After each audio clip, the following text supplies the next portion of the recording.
when the world is fucking on fire. You just want to lay down and give up. Yeah. All right. You want to talk about that? Sure. Specifically, the laying down, giving up part. I really think that I could talk about that. Hi, I'm Maddie. And I'm Abigail, and this is Two writers. Many Wrongs. Two writers, many ways to find joy. Maddie and I are both feeling kind of down. That's the understatement of the year, really. Maddie and I are both really angry and upset and tired at the state of the world, and especially living in America and everything that's happening here. And we are really desperate to find a way to spark joy, especially when it comes to our writing, because when the world is on fire, we are both in survival mode, and it's really hard to create when you're in survival mode. So, we are going to try and find some joy today so that we can fill up our creative well and hopefully keep writing. Yeah, I think it'll be interesting too because that's what you described is definitely how I felt like the last year. But Hmm. I feel like this last month I've found some joy and have been able to create. So I think Hmm. it'll be interesting to see like it does work. Like it's hard, but you can find it. Yeah, You find a yeah, way it's to. definitely hard. I think that the whole thing about the new year, it's always kind of tricky because there's that feeling of loss of, what I didn't get to accomplish last year, but there's also that feeling of new beginnings. Mhm. I really do feel like I was in survival mode for all of January, but we're in February now, and I think I'm ready to try to find ways to spark joy. And it's just so difficult because there's that fine line between staying informed about what's happening in the world and doom scrolling and falling into the pit of despair and letting it consume your life. So I really would love to know how have you coped this last month? How have you found joy? Um, I think like it's one of those things where like you just have to shut things off for a little bit. Just give yourself Hmm. permission to walk away from whatever is going on in the world because Hmm. there's only so much you can do. And Yeah. sitting there laying on the couch feeling bad about it doesn't help anybody. Like nobody's like, "Oh, thank God this person is sitting here feeling bad about what's going on." They're really the champion here. Hmm. And so like, finding my work is a it does kind of talk about like my book, one of the big themes in my Hmm. book is the dangers of nationalism. Yeah. Um, and so like I'm like, I mean, it's still like a novel. It's not Mhm. super important, but maybe in a way it is important, and maybe it does help me feel a little bit empowered to talk about and explore. I think it's so funny that you already are downplaying your own work because you talk about like, oh, it's fiction, like it's just not really that important. But one of the things that we continue to see on the front lines of these protests and in, the ways of resistance is reading fiction. We continue to see these books, not just, The Handmaid's Tale is always a go-to for things like that, but specifically, like Pierce Brown's series Red Rising. I continue to see coming up. And that's a sci-fi, kind of operatic sci-fi series. Yeah. So I do really think that the creation of art and fiction is incredibly important. And especially, not just the violence that's taking place in our country, but also the takeover of AI and the destruction of creativity in art. So, I know what we're doing is important. It's just hard to get motivated um, to Yeah, make it sometimes. because art is a form of protest. It Hmm. definitely is. And so it is important. And I think the problem that probably you and I have is it feels like we're screaming to avoid because like, our books aren't out Hmm. there. Our books aren't published. And it's Yes. like we're like, well, I'm doing all this, but who am I protesting to? And Right. maybe it's all for nothing and I could be spending my time doing Hmm. something else. But Yeah. like maybe this is how you do it and maybe it's Hmm. just going to be a matter of time for you to get up there. It doesn't mean give up on it because you're not seeing something at this Yeah. exact moment. Yeah, definitely. I feel like there is there's something to be said for like radical hope. I've had conversations with a lot of my friends who are pretty positive they don't want to have children, which is such a valid choice, and I completely agree and understand with that. For each individual person. But we've had some pretty frank conversations where they'll say like, How are you bringing another kid into this world?" And it might be naive. I don't know, but I do think it's an act of radical hope Mm, to continue moving forward. Not just with like procreation, like bringing a child into the world, but I think it's the same thing with our art of continuing to have the hope that our books are going to get out there and are going to get published, continuing to create, even if we don't know if it's ever going to be shared or not, I do think is an act of radical hope. yeah. And I had a moment of radical hope yesterday, actually, Yeah. where I queried my novel for the very first time. Oh my God, bitch. How did you bury that lead? That is bringing me fucking joy. Tell me. Tell me if this what the fuck? Tell me. So, so January, I got up and I was like, I'm not doing this anymore. At the end of this Mhm. month, I'm querying my fucking novel. I'm just doing it. I'm just gonna do it. And so I've been working really hard all last month in secret because I didn't want to tell anybody because I didn't want to be like, Uh-huh. I'm gonna do this and Yep. then not do it. You know what I Uh-huh. mean? Uh-huh. So it was really, really, really hard not to say Yeah. anything, especially like in our like first couple episodes where we were talking about like, what's your plans for this year? And I'm like, I God. don't know, maybe because I cannot believe you've been fucking lying to me. My trust is deteriorating. I haven't been lying. I've Uh, been hiding something a though, but way of omission. So how lie of did omission. you find the agent that you wanted to query to? I mean, that's really, really exciting. That's a huge step that you took. I know, and it was very scary. And Mhm. I could not have done it without Josh forcibly pushing my finger to submit it. I love that. We love a supportive husband or partner. But he was very he let me. He like Yeah. was like he had his hand on mine and he's like, you can do it. You could do it. And then like kind of like just Yeah. I was the one who pressed it, but like he just kind Absolutely. of was like firmly was like, see, you did it. That's so nice. That is so exciting. Well, I was just telling you before we started recording, just the struggles that I've been having I really haven't queried since November of last year. So it's been 2 months of taking time off. Yeah. But I really want to get back to it. And again, I think that that is a way of finding joy. Even when I get the rejection letters, it is just that spark of joy of like, you know what? I tried. I put Mhm. myself out there and I tried. So that's really, really exciting. That brings me joy that you did that. Do you think you're going to continue to query it, or did you just want the goal of like, I put it out there, I did it, and Well, I want to try and do batches of five. yeah, that's what I do. And I had five to Hmm. query. And Hmm. I wanted to do it by the 31st, but I didn't Hmm. quite finish until the Sunday, which is February 1st, which is Hmm. arbitrary anyway. So Still um amazing. I was like, I did one and it was a lot It is a emotionally. lot. Yes. And so Writing the query letter is so fucking exhausting.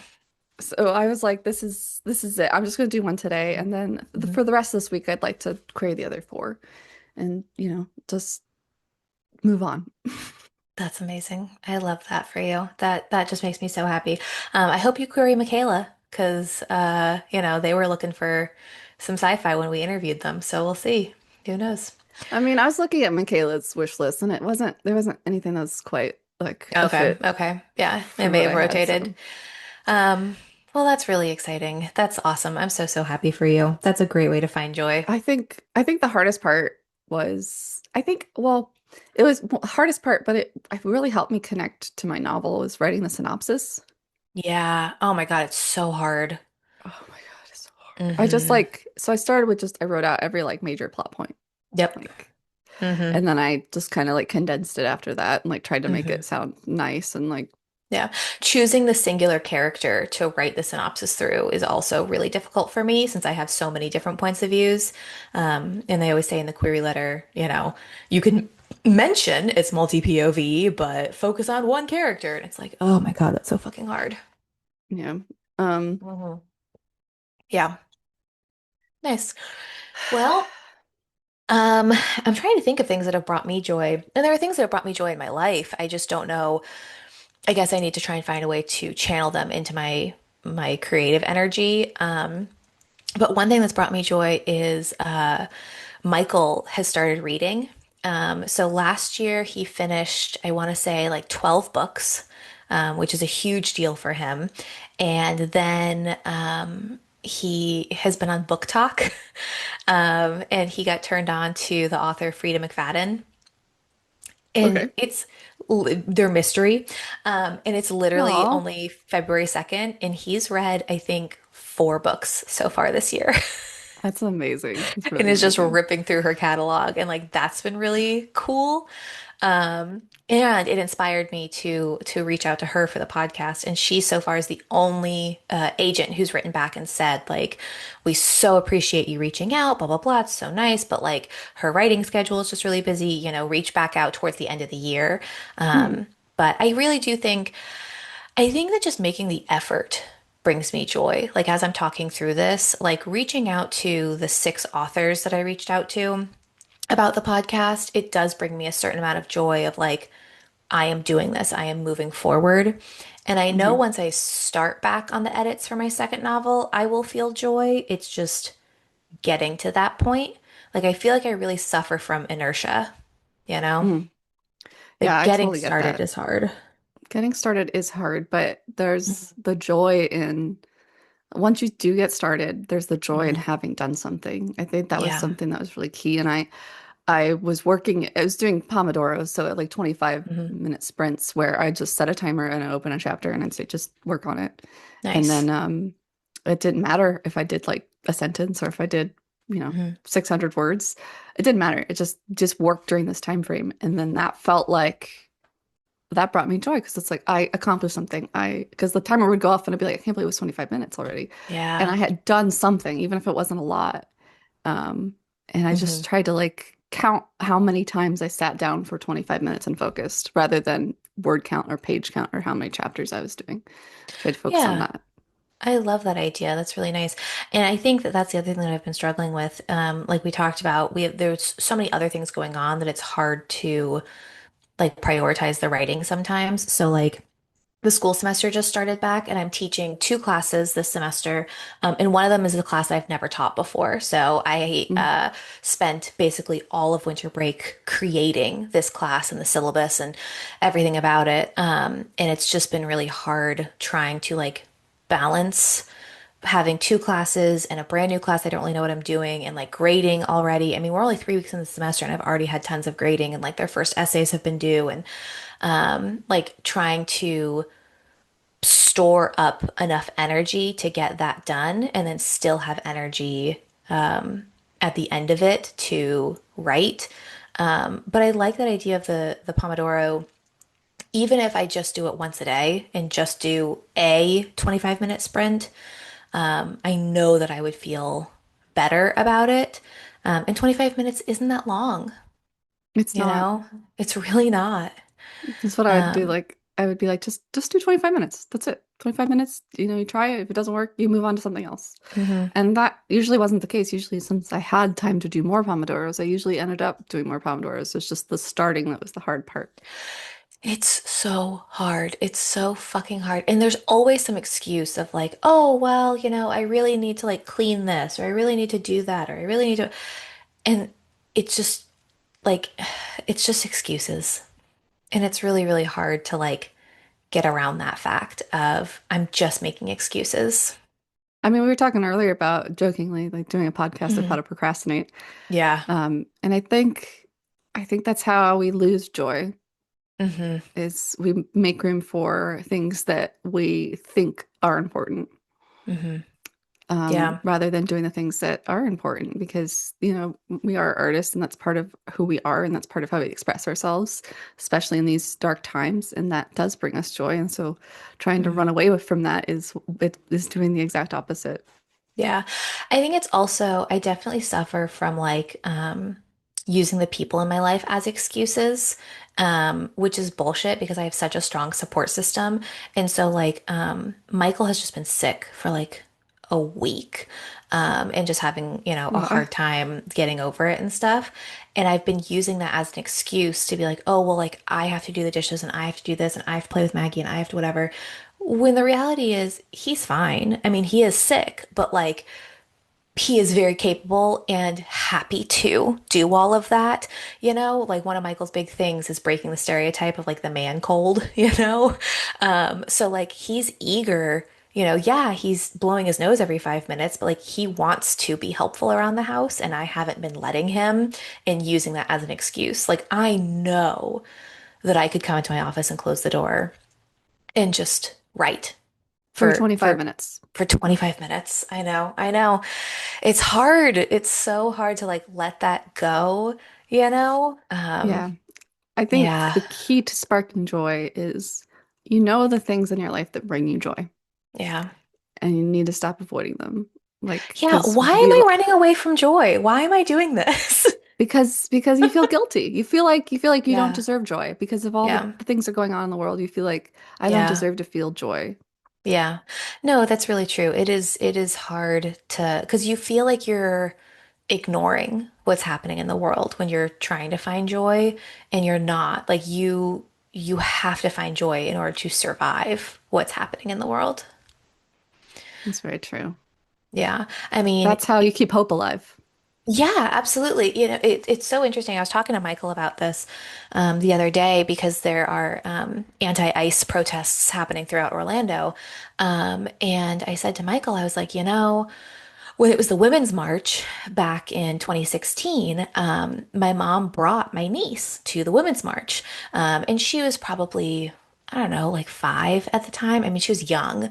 Yeah. But there wasn't any fear of bringing a child to a protest. There was only the I am sharing this great civic duty with a young person, you know?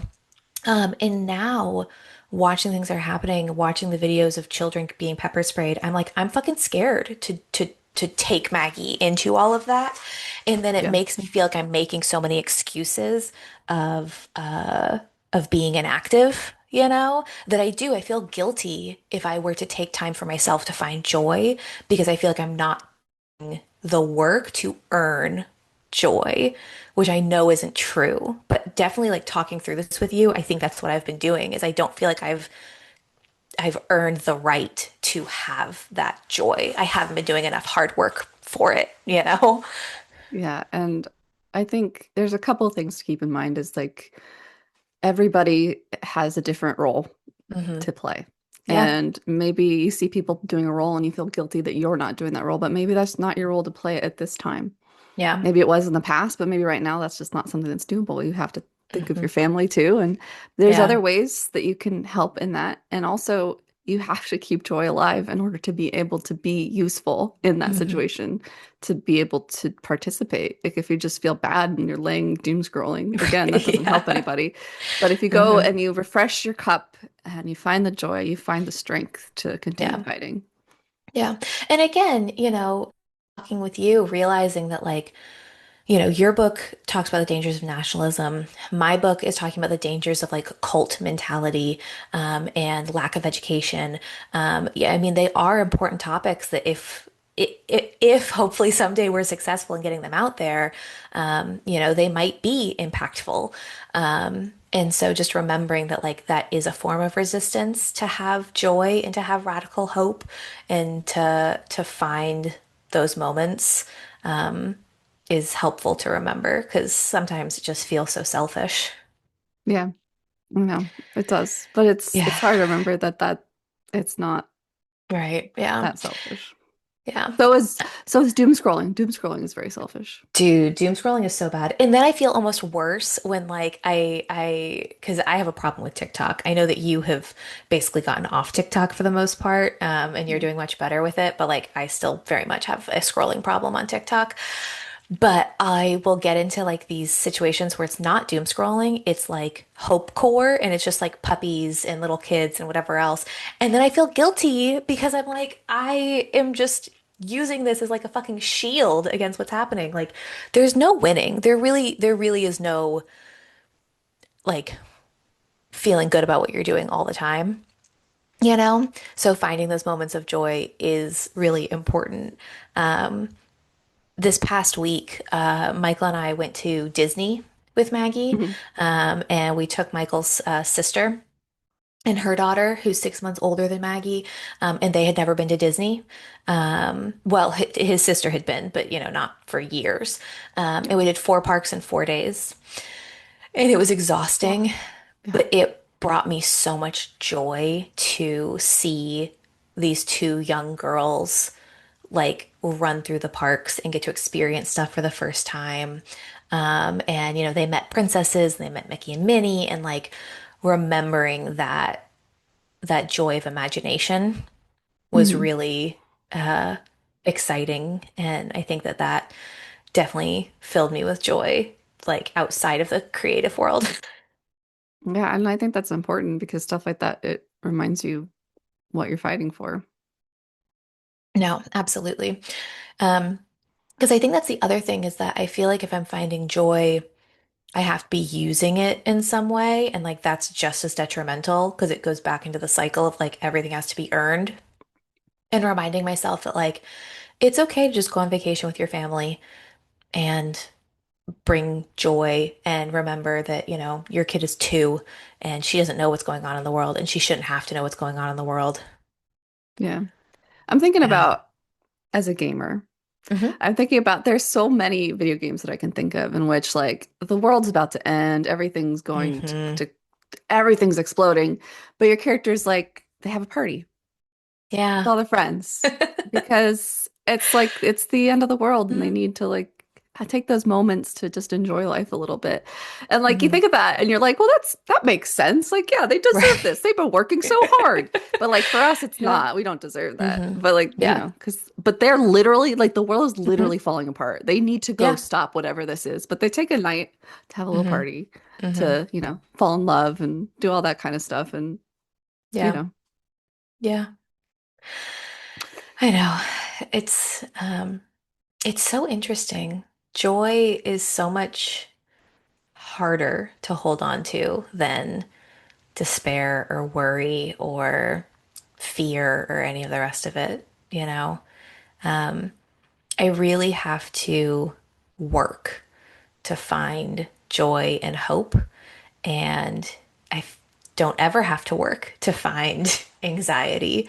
And that I think makes it that much, I don't know, maybe more rewarding when you do find joy. It makes me think about the Inside Out movies. Did you ever see those, the Pixar movies? Okay, no. they're strangely deep for children's movies. But she has all of the different emotions inside her head. And Joy is the one who's supposed to be in charge. And then in Inside Out 2, as the main character is hitting puberty, she gets all these new emotions and she gets anxiety and ennui and all these other things, We. jealousy. Yeah, she gets ennui as a teenager. And she gets jealousy and all kinds of stuff. And anxiety starts to take over, and joy is kind of pushed to the side. And just like remembering, you really kind of have to work sometimes to let joy take over, because it's so easy to let the other emotions just take control and like drive the bus. Yeah, that's a fight in itself. It really, really is. And like both of us are in therapy, like we're fighting the good fight, but Jesus Christ, it is hard. Yeah. Yeah, I Yeah. think, there's only so much one person can take on, Hmm. and I think you need to learn how to pick your battles. Yeah. It also makes me think, though, I mean, like we talked about, finding joy is work. And I think that that's where people kind of fall short sometimes is I've been reading this quote lately that's everybody wants a village, but nobody wants to be a villager. And it's this whole concept of like how self-care and arbitrary boundaries are like kind of fucking with society lately. Of Mm, everybody wants people to show up for them, but if your friend is having a party or just need something or whatever else, that you're practicing self-care because you just really can't do that right now, hmm and you have to protect your own mental health, and it's a party, you don't have to go to a party. And well, yes, obviously a lot of that is true sometimes and very helpful. It's also the work of showing up for people that can help bring you joy and bring you community. I mean, Michael and I talk about that all the time because I'll have plans with my friends and it gets to be like an hour beforehand and I'm like, oh my God, I do not want to leave the house. Like, I don't want to have to put on real pants. I don't want to have to like brush my hair. I really don't want to fucking do this. And we Mm. always talk about like, but once you're there, you know you're going to have fun and you know you're going to be happy that you went and you know it is going to be rewarding and filling in its own way. And I think that's the other part that like is difficult if you're on your own. You know, I have to have Michael here to remind me of the joy on the other side of the effort. Yeah. And it's hard if you don't have somebody there pushing you. You know, Josh sitting right behind you, being like, push the button, submit the query. You can do this. It's scary and it's fucking hard, but it's going to feel so good once you do it. Yeah. I was like, there's that like the ridiculous thoughts you have. It's like, what if she writes me back and she's like, you're the worst writer I've ever seen. I don't know why you would even send me this. I am so Hmm. like Yeah. offended that you would think that I would ever want to see something like this. Hmm. How dare Yeah. you? Yeah. Never query again anyone. I'm telling Yeah. every agent everywhere to never answer an email from you. Yeah, agents definitely have the time and like the effort to do that too. I mean, they'll scorch earth. And I told Josh that, and I was like, what if Uh, she does that? And Josh is like, then she's not a good agent. no, You don't want her to exactly. be your agent.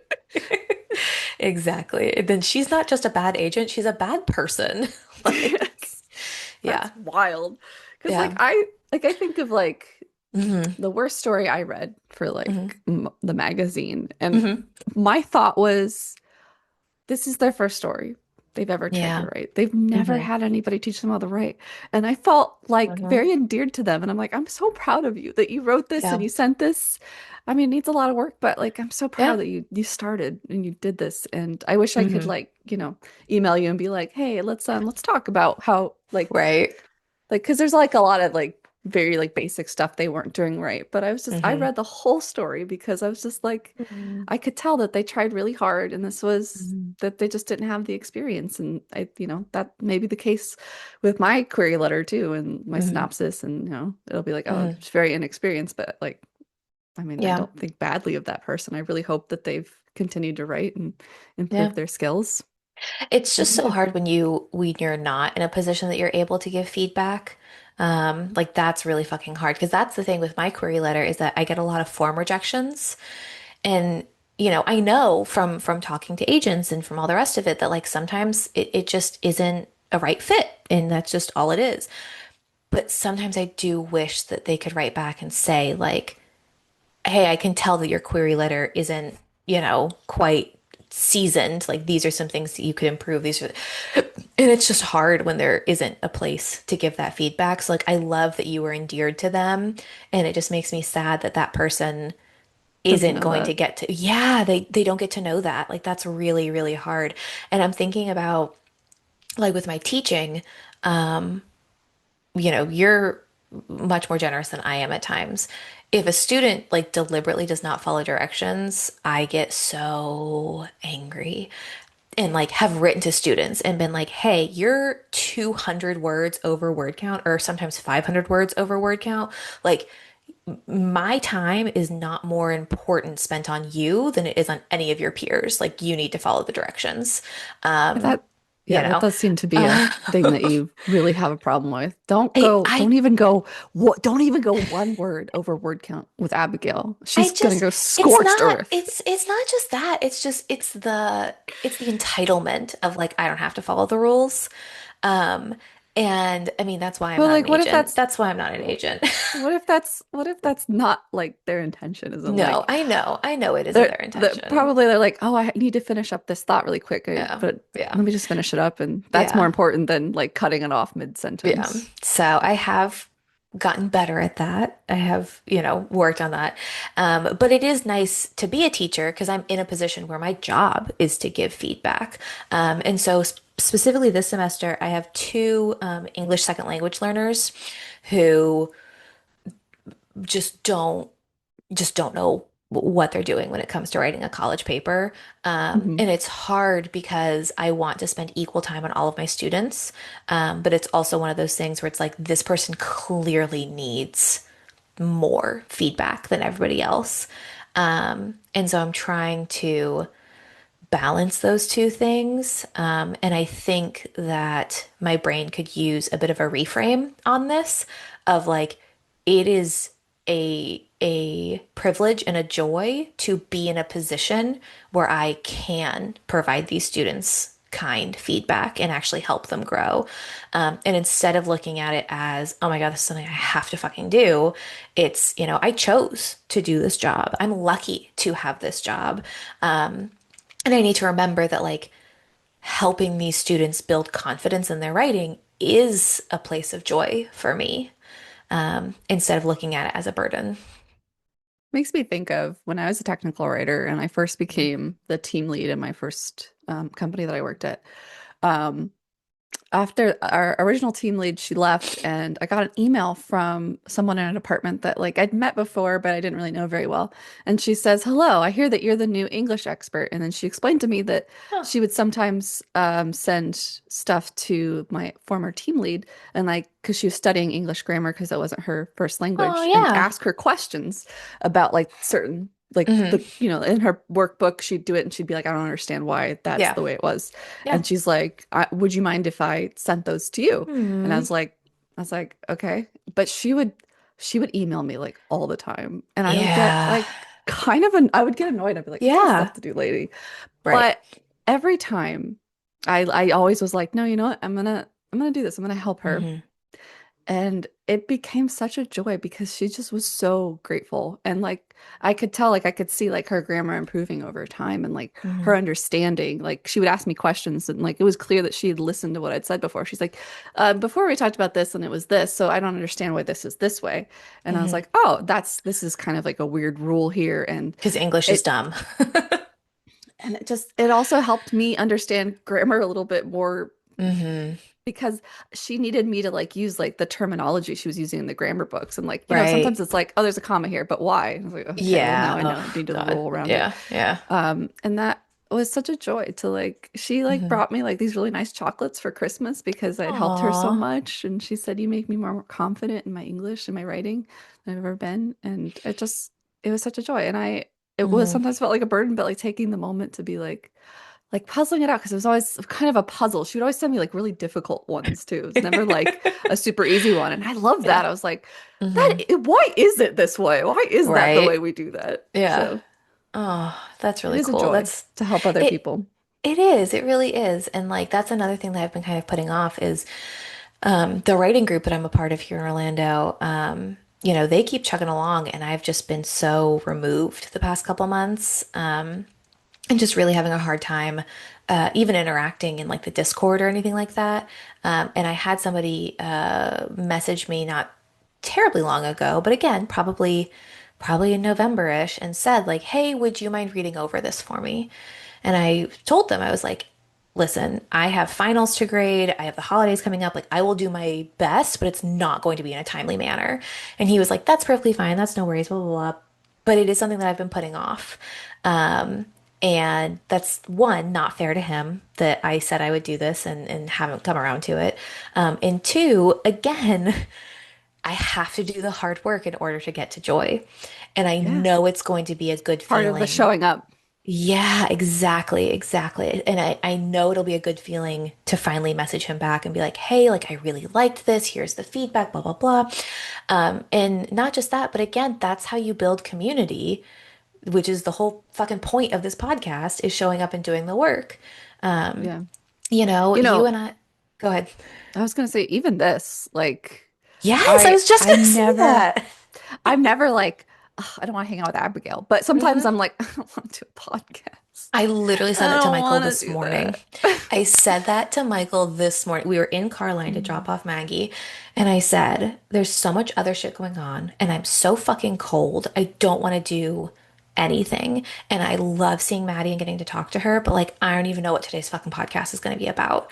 Because we didn't decide the topic of this until we started recording, you know? Which happens sometimes. Sometimes we know what we want to talk about and we have it planned out, and sometimes we're like, I don't know, what are we talking about today? Um, and just showing up here with you every single time we do it, it fills my cup and it makes me happy. Yeah, exactly.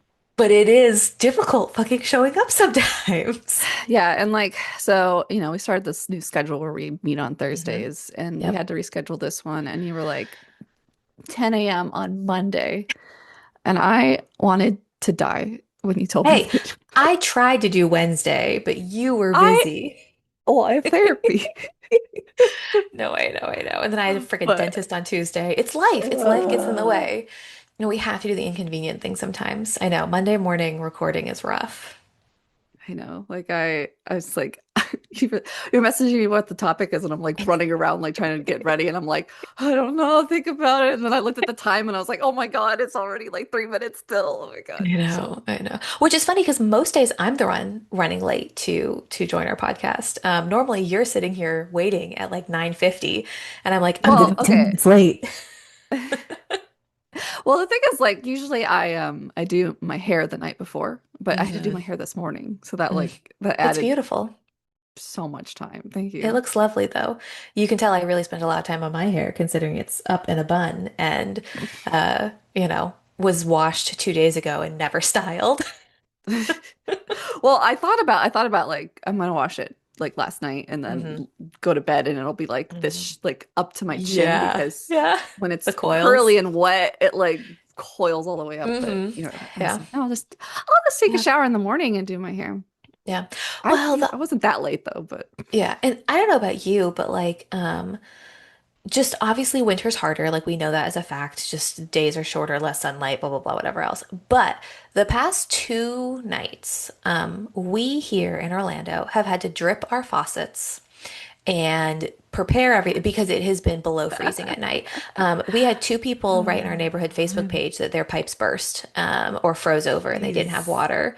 And so, like, when it's this level of cold, I don't want to do anything. Like, I am so unmotivated. Are you feeling that way now that you're in North Carolina, or are you getting joy from like the snow and shit? I love the cold, so I feel like a lot of joy in my heart. Good. I've Have you always had to loved like winter. shovel the driveway and stuff? No, we don't go anywhere, so who Oh, cares? okay. Well, that would help. Yeah. Yeah, and like, Mm, we're not going to go anywhere while the snow's on the ground, but yeah. it is so beautiful. And it's the nights are so bright because of the white snow on the Mm, ground. hmm. Oh, like it looks like dawn at night because Aw. there's just like the light of the snow. It's so beautiful. See, I'm maybe if it snowed thrilled to here, pieces. it'd be nice, but instead there's just blankets over all the plants and, death and cold everywhere. We did Yeah, I have think an yeah, because it's not uh, expected there. So I think that no. makes a big difference. Yeah. It's been miserable. It's been so miserable. And like even, we don't want to run our heat all the time because it's freaking expensive. So like even being inside is cold and it's like I don't want to sit at my fucking computer and do work when I'm shivering. But it's got to be done. And I know it'll make me feel better once it's done. Yeah. I think like living in North Carolina, I'm more Mhm. prepared for it to be cold because like I'm Yeah. sitting here with my heated blanket Oh my warming me God. up. It's amazing.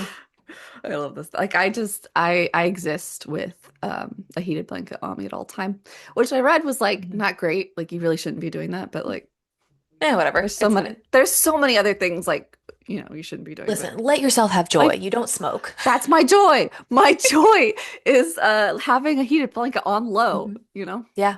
Yeah. and Yeah, slippers. absolutely. Yeah. And I think that that's something to be said for like when it comes to vices of, everybody's going to have a vice, like pick your poison kind of deal.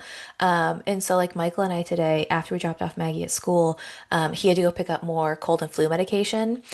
And of course, as one does when you walk into a CVS, I immediately went to the candy aisle and we got so much candy because sugar is my vice.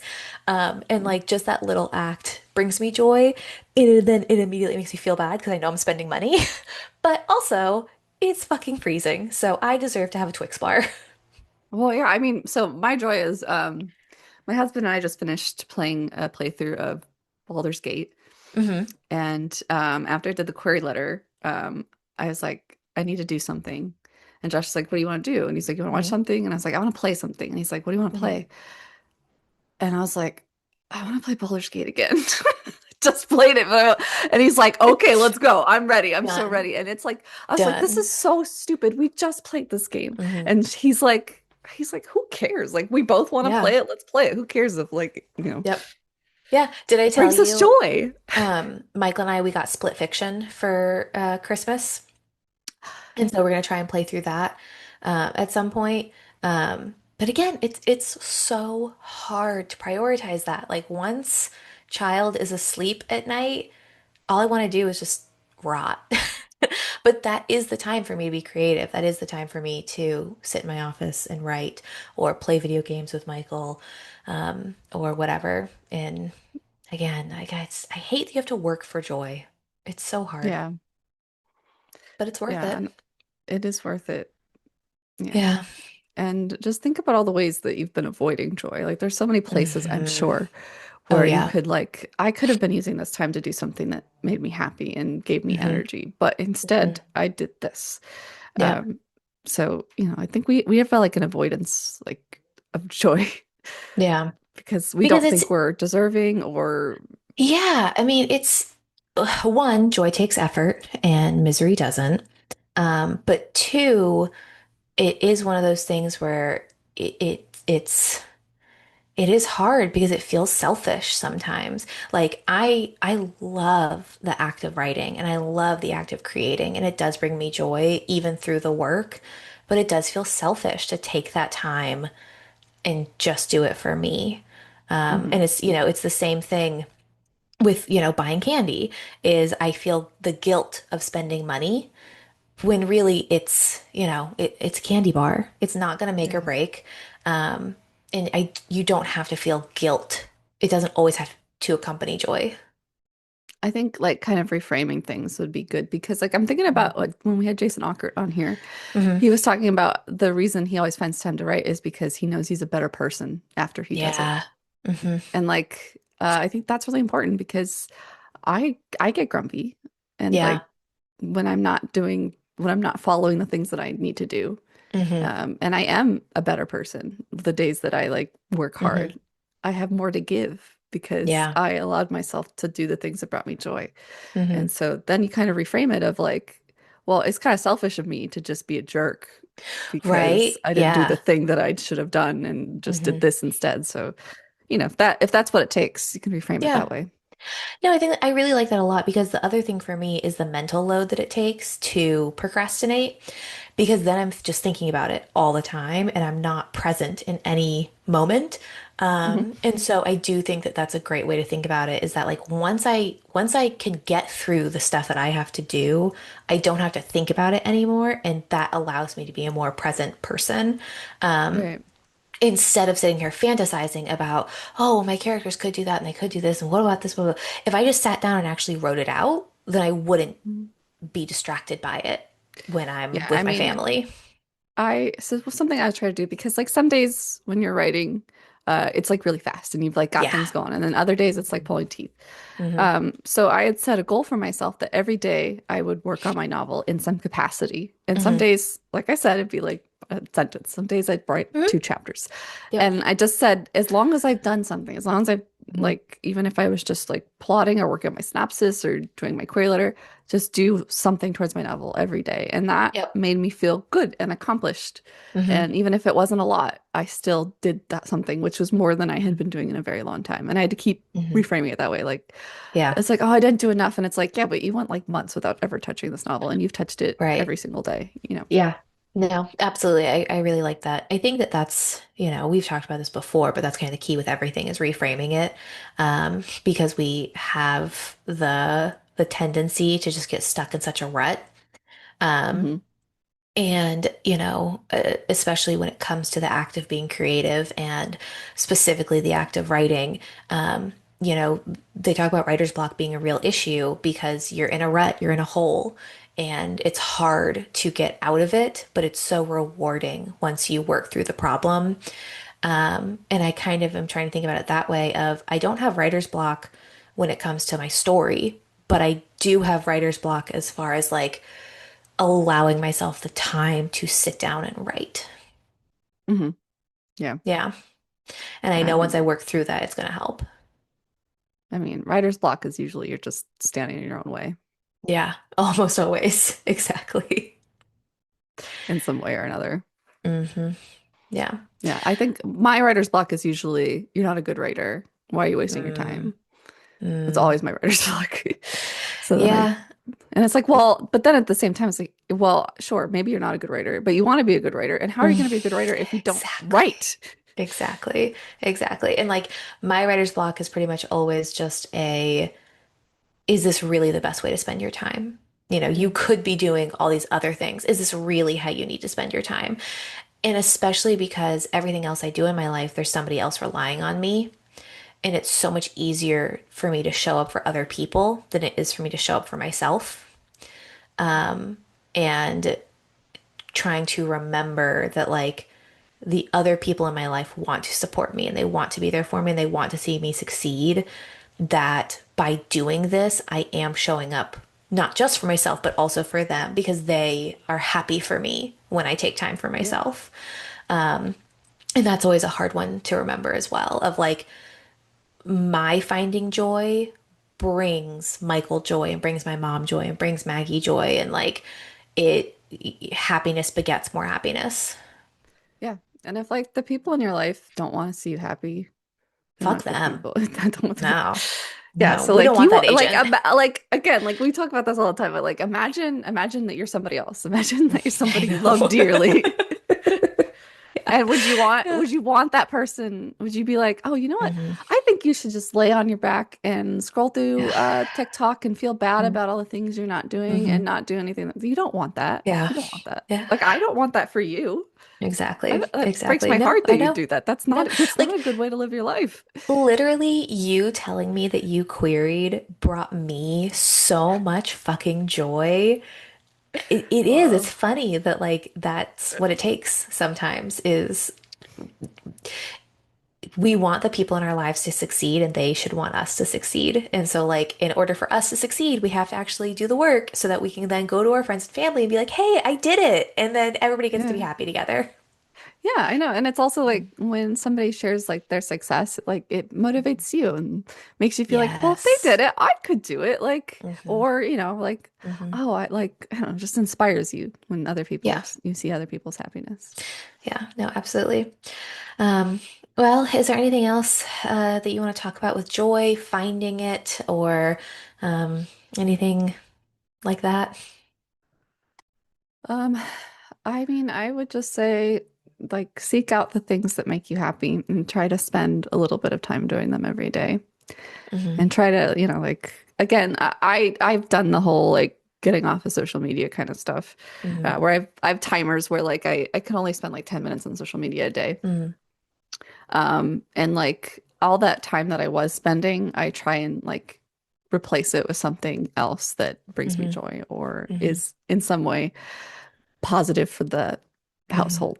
So Yeah. like maybe cut back, like maybe take like 10 minutes of that time and do something else with it. Yeah, definitely. And I think the other point that this really helped me, that just this conversation helped me realize, is that joy takes work. And it's worth it. But that 10 minutes scrolling on Instagram or whatever, is easy, but it's not productive. It's not bringing you joy. It's detrimental, really. And instead, doing the hard work of, taking my dog for a walk, even though it's really cold outside, sitting down and editing my book or grading papers or playing Play-Doh with my daughter. They all take so much more effort, but they will all bring me more joy. Yeah, exactly. So, Yeah. get off that phone. Right? Yeah, Like, exactly. I know you've never heard that message before. Never. No. Social media is like totally saving our generation, actually. It's really Oh healthy my for us. God. I've had so much more joy in my life since I stopped doing that. Since I Yeah. stopped looking at social media. I don't Hmm. miss it. Yeah. I don't miss it. And I gotta tell you, sometimes it's not even social media for me. Sometimes it's just sitting on the couch watching TV. Hmm. Or it's the inertia of it is easier to sit still, but that's not bringing me joy. And like, not to say don't relax and like don't refill your cup with like taking a nap or whatever you need to do, because I Right, know that right. that's gonna, like I am definitely guilty of being a busybody, but it if it brings you joy, that's great. It just needs to bring you joy. Yeah, like I would say take time to reassess those kind of things. Like, is this actually Hmm. bringing you joy? Or if Yes. you're just like avoiding doing something Hmm. that's going to bring you joy. Hmm. Also, I'm a big fan of having rot days. So Yes. every once in a while, have a day where you do Hmm. nothing at Yeah. all, and Yeah. don't like and Hmm. like just embrace that inertia. I think that's Hmm. good to do every once in a while. Hmm. My favorite, like as a kid, is we would call it like just vegging out or like being a vegetable. And we typically weren't allowed to have food in our rooms, but like specifically, we're not allowed to eat on our beds because it's gross. And so, like, I would throw a bunch of my pillows on the floor and then like bring popcorn or something into my room. And like, I would literally have like the bowl of popcorn next to me and then my TV remote and the book I was reading and then like whatever and like a blanket and just have everything really close to me and like basically fucking nest. And so I Mhm. didn't have to get up for hours. And like I miss doing that sometimes. Um, because it You was should do very that. rejuvenating. I You should take a can't day. Why? because I have a fucking 2-year old. Why don't you do it with her? She has no chill. I love this child deeply, but she is absolutely a product of her parents. She has no chill. She laid on the couch with me yesterday for a total of 5 minutes, and it was glorious. It was incredible. But that is also the longest she has ever laid on the couch with me. She has shit to do. She is very busy. It all brings her joy. Yeah, a Yeah. busybody, huh? Oh, yeah. Oh my God, she's such a busybody. Mm. Um, but luckily, I have people in my life who, my godmom's coming over on Friday so that I can get some stuff done. And even if I'm not vegging out, I can hopefully write. That would be Yeah. nice. So joy is there. You You just have to gotta find it. find it. Yep, you And, have to do the work to find it.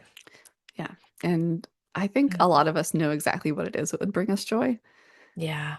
but we keep avoiding it and Hmm. doing things that are just easier. Yeah, we know exactly. Well, I know exactly what I have to do. I just don't know if I have the strength to do it. You do. You're stronger than you Thanks. know. I know you don't know this, but that was a Star Wars quote. And Kylo Ren says it right before he kills Han Solo. I just What? have to kill my Han Solo. That's it. Just straight up murder. I can do it. I mean, whatever, whatever it takes, Whatever. if that's the metaphor that gets you to do it, then, Yeah. No, I hear you. All right. Well, I'm going to go out and try and find some joy today. I'm Abigail. And I'm Maddie, and this has been Two writers. Many Wrongs.